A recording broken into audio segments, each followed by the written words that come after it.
સાબરકાંઠાના ઈડર ખેડબ્રહ્મા હાઈવે પર અકસ્માતની ઘટના સામે આવી। બટાકા ભરેલા ટ્રક પાછળ જીપ ઘૂસી જતા 33 લોકો ઇજાગ્રસ્ત થયા છે। તમામ ઇજાગ્રસ્તોને સારવાર માટે 108 તેમજ પોલીસ વાહનોમાં હોસ્પિટલ લઈ જવામાં આવ્યા। ટ્રક અને જીપ વચ્ચે અકસ્માતના દ્રશ્યો સીસીટીવીમાં કેદ થયા છે। ટ્રક ચાલકનો વાંક ન હોવા છતાં તેની સામે ફરિયાદ નોંધાશે। જીપમાં 33 મુસાફરો ભરનાર સામે કોઈ કાર્યવાહી નહીં કરવામાં આવે। મોતની સવારીના વિડીયો વાયરલ છતાં પણ કોઈ કાર્યવાહી નથી થઈ રહી।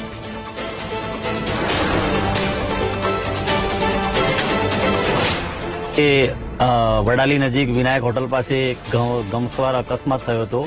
તે સ્થાનિકો દ્વારા અમને જાણવા મળેલ તો અમે ત્યાં સ્થળ ઉપર પહોંચ્યા હતા। તો સ્થળ ઉપર જોતા એક જીપ જે કમાન્ડર જીપ આવે છે એ ટ્રકની પાછળ ઘૂસી ગઈ હતી અને જીપમાં લગભગ 33 થી 35 થી વધારે લોકો મુસાફરી કરતા હતા। તો ત્યાં સ્થળ ઉપર સ્થાનિક લોકો દ્વારા તથા જેસીબી અને ક્રેનની મદદથી ઇજાગ્રસ્ત લોકોને બહાર કાઢવામાં આવ્યા।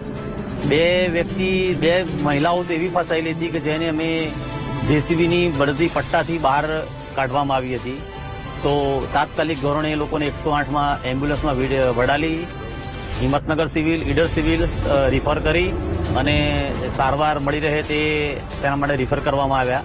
મજૂર ભરીને જે જીપ જતી હતી તે ટ્રકની પાછળ ઘૂસી જતા અકસ્માત સર્જાયેલો હતો અને એમાં 27 લોકોને હાલ નાની મોટી ઈજાઓ થયેલ છે અને તેઓને પ્રાથમિક સારવાર ઈડર ખાતે વડાલી ખાતે આપીને એમને ઈડર ખાતે રિફર કરવામાં આવેલા છે।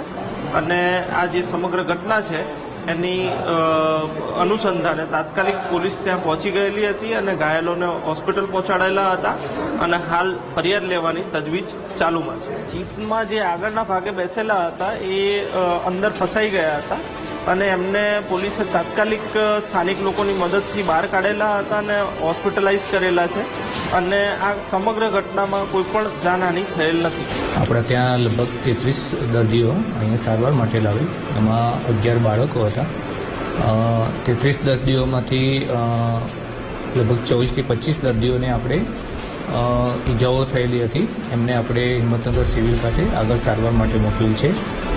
કોઈ દર્દીનું મરણ થયેલ નથી અહીંયા અને જે બી દર્દી હતા મોટાભાગે ફ્રેક્ચર કે એ ટાઈપની ઈજાઓ હતી।